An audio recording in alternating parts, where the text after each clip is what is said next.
بسم اللہ الرحمن الرحیم وَلَئِنْ أَتَيْتَ الَّذِينَ أُوتُوا الْكِتَابَ بِكُلِّ آيَةٍ مَا تَبِعُوا قِبْلَتَكَ وَمَا أَنْتَ بِتَابِعٍ قِبْلَتَهُمْ وَمَا بَعْضُهُمْ بِتَابِعٍ قِبْلَةَ بَعْضٍ وَلَئِنِ اتَّبَعْتَ أَهْوَاءَهُمْ مِنْ بَعْدِ مَا جَاءَكَ مِنَ الْعِلْمِ إِنَّكَ إِذًا لَمِنَ الظَّالِمِينَ، یعنی اور اگر تم ان کتابیوں کے پاس ہر نشانی لے کر آؤ تو بھی وہ تمہارے قبلے کی پیروی نہ کریں گے اور نہ تم ان کے قبلے کی پیروی کرو، اور وہ آپس میں بھی ایک دوسرے کے قبلے کے تابع نہیں ہیں۔ اور اے سننے والے، اگر تیرے پاس علم آ جانے کے بعد تو ان کی خواہشوں پر چلا تو اس وقت ضرور زیادتی کرنے والا ہوگا۔ وَلَئِنْ أَتَيْتَ، اور اگر تم لے آؤ، ارشاد فرمایا کہ اے حبیب صلی اللہ تعالی علیہ وآلہ وسلم، جن اہل کتاب کے دلوں میں عناد اور سرکشی ہے، آپ ان کے پاس قبلے کی تبدیلی کے معاملے میں اپنی سچائی پر دلالت کرنے والی ہر نشانی لے کر آئیں تو بھی وہ آپ کے قبلے کی پیروی نہیں کریں گے، کیونکہ ان کا آپ کی پیروی نہ کرنا کسی شے کی وجہ سے نہیں جسے دلیل بیان کر کے زائل کیا جا سکے، بلکہ وہ آپ سے عناد رکھنے اور حسد کرنے کی وجہ سے ایسا کر رہے ہیں، حالانکہ وہ اپنی کتابوں میں موجود آپ کی یہ شان جانتے ہیں کہ قبلہ کی تبدیلی کے معاملے میں آپ حق پر ہیں۔ اس سے معلوم ہوا کہ حسد بڑی خبیث شے ہے کہ اس کے ہوتے ہوئے آدمی حق سے اندھا ہو جاتا ہے، اور جس کے سینے میں حضور پر نور صلی اللہ تعالی علیہ وآلہ وسلم کا کینہ ہے، وہ اس کے ہوتے ہوئے تو کبھی مر کر بھی ہدایت نہیں پا سکتا۔ ایسے شخص کو قرآن اور حدیث، معجزات اور عقلی نقلی دلائل کچھ بھی مفید نہیں ہو سکتے، کیونکہ دل کا دروازہ کھلتا ہی تب ہے جب حضور اکرم صلی اللہ تعالی علیہ وآلہ وسلم کے بارے میں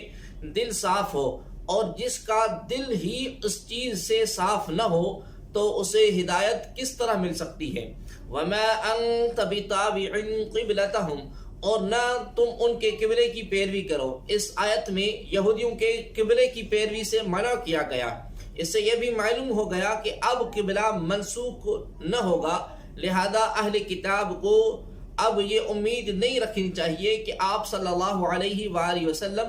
ان میں سے کسی کے قبلے کی طرف رخ کریں گے۔ وَمَا بَعْضُهُمْ بِتَابِعٍ قِبْلَةَ بَعْضٍ، اور وہ آپس میں بھی ایک دوسرے کے قبلے کے تابع نہیں، یعنی اے حبیب صلی اللہ تعالی علیہ وآلہ وسلم، اہل کتاب آپ کی مخالفت کرنے میں تو متفق ہیں، لیکن قبلے کے معاملے میں یہ خود بھی ایک دوسرے کے مخالف ہیں، اور جس طرح ان سے یہ امید نہیں کی جا سکتی کہ وہ آپ سے متفق ہو جائیں گے،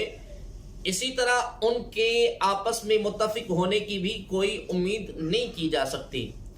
یاد رہے کہ یہود اور نصارہ دونوں بیت المقدس کو قبلہ مانتے ہیں، مگر یہودی صخرہ کو اور عیسائی اس کے مشرقی مکان کو قبلہ مانتے ہیں۔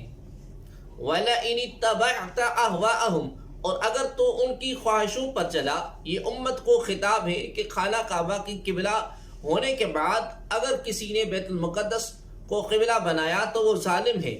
اس سے معلوم ہوا کہ عالم کا گناہ جاہل کے گناہ سے زیادہ خطرناک ہے، کیونکہ یہاں بطور خاص علم کے بعد نافرمانی پر وعید بیان کی گئی ہے۔ حضرت زیاد بن حدیر رضی اللہ تعالی عنہ فرماتے ہیں کہ مجھ سے حضرت عمر فاروق رضی اللہ تعالی عنہ نے بیان فرمایا، کیا جانتے ہو کہ اسلام کو کیا چیز ڈھاتی، یعنی اسلام کی عزت لوگوں کے دل سے دور کرتی ہے؟ میں نے کہا کہ نہیں۔ آپ رضی اللہ تعالی عنہ نے فرمایا کہ اسلام کو عالم کی لغزش، منافق کا قرآن میں جھگڑنا اور گمراہ کن سرداروں کی حکومت تباہ کرے گی۔ اس حدیث کی شرح میں مفتی احمد یار خان نعیمی رحمۃ اللہ تعالی نے فرماتے ہیں، جب علماء آرام طلبی کی بنا پر کوتاہیاں شروع کر دیں، مسائل کی تحقیق میں کوشش نہ کریں اور غلط مسائل بیان کریں، بے دین علماء کی شکل میں نمودار ہو جائیں، بدعتوں کو سنتیں قرار دیں، قرآن کریم کو اپنی رائے کے مطابق بنائے اور گمراہ لوگوں کے حاکم بنے اور لوگوں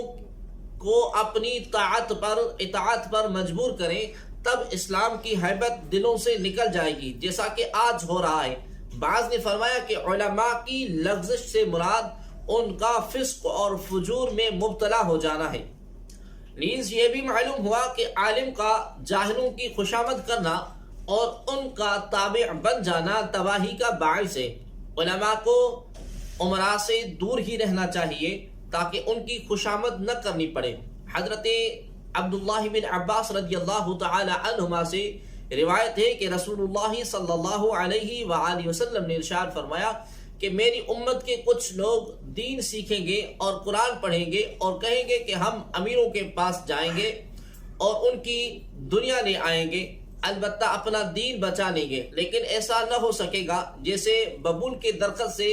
کانٹے ہی چنے جاتے ہیں، ایسے ہی امیروں کے قرب سے نقصان ہی ہوگا۔ الذین آتیناہم الکتاب یعرفونہ کما یعرفون ابناءہم وَإِنَّ فَرِيقًا مِّنْهُمْ لَيَكْتُمُونَ الْحَقَّ وَهُمْ يَعْلَمُونَ، وہ لوگ جنہیں ہم نے کتاب عطا فرمائی ہے وہ اس نبی کو ایسا پہچانتے ہیں جیسے وہ اپنے بیٹوں کو پہچانتے ہیں، اور بے شک ان میں ایک گروہ جان بوجھ کر حق چھپاتے ہیں۔ یعرفونہ کما یعرفون ابناءہم، وہ اس نبی کو ایسے پہچانتے ہیں جیسے وہ اپنے بیٹوں کو پہچانتے ہیں۔ مراد یہ ہے کہ گزشتہ آسمانی کتابوں میں نبی آخر زمان حضور سید الانبیاء صلی اللہ علیہ وآلہ وسلم کے اوصاف ایسے واضح اور صاف بیان کیے گئے ہیں جن سے علماء اہل کتاب کو حضور پر نور صلی اللہ تعالی علیہ وآلہ وسلم کے خاتم الانبیاء ہونے میں کچھ شک اور شبہ باقی نہیں رہ سکتا، اور وہ حضور اقدس صلی اللہ علیہ وسلم کے اس منصب عالی کو کامل یقین کے ساتھ جانتے ہیں۔ یہودی علماء میں سے حضرت عبداللہ بن سلام رضی اللہ تعالی عنہ مشرف اسلام ہوئے تو حضرت سیدنا عمر فاروق رضی اللہ تعالی عنہ نے ان سے دریافت کیا کہ اس آیت میں جو معرفت بیان کی گئی ہے اس کا کیا مطلب ہے؟ انہوں نے فرمایا کہ اے عمر رضی اللہ تعالی عنہ، میں نے حضور اکرم صلی اللہ علیہ وسلم کو دیکھا تو بغیر کسی شک اور شبہ کے فوراً پہچان لیا، اور میرا حضور صلی اللہ علیہ وسلم کو پہچاننا اپنے بیٹوں کو پہچاننے سے زیادہ کامل اور مکمل تھا۔ حضرت سیدنا عمر فاروق رضی اللہ تعالی عنہ نے پوچھا وہ کیسے؟ انہوں نے کہا کہ سید المرسلین صلی اللہ تعالی علیہ وآلہ وسلم کے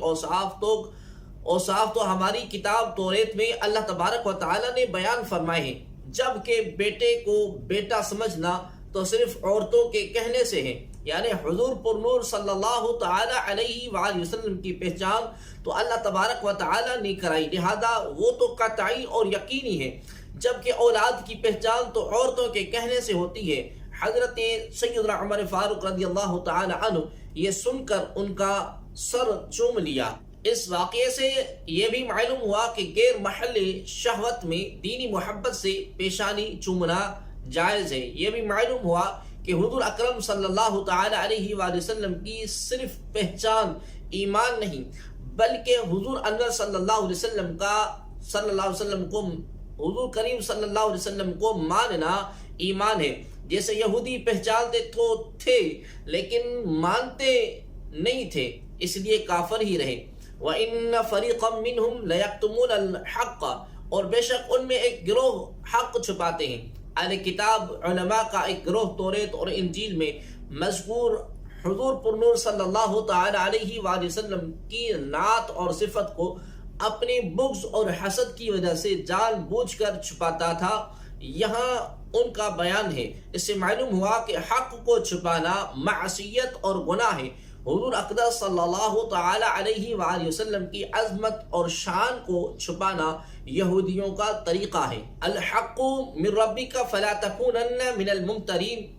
اے سننے والے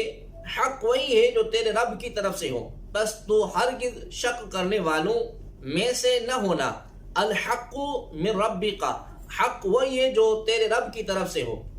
قبلہ کی تبدیلی اللہ تبارک و تعالی کی طرف سے ہے، لہذا حق ہے تو اس میں شک نہ کیا جائے۔ یوں ہی اللہ تبارک و تعالی کی طرف سے آنے والا ہر حکم حق ہے، اگرچہ اس کی حکمت ہمیں سمجھ سے آئے یا نہ آئے، لیکن حق وہی ہوگا اور مسلمان کا کام اسے ماننا اور اس پر عمل کرنا ہے۔ کسی بھی طرح کے حالات میں اس میں شک کرنے کی گنجائش نہیں ہے۔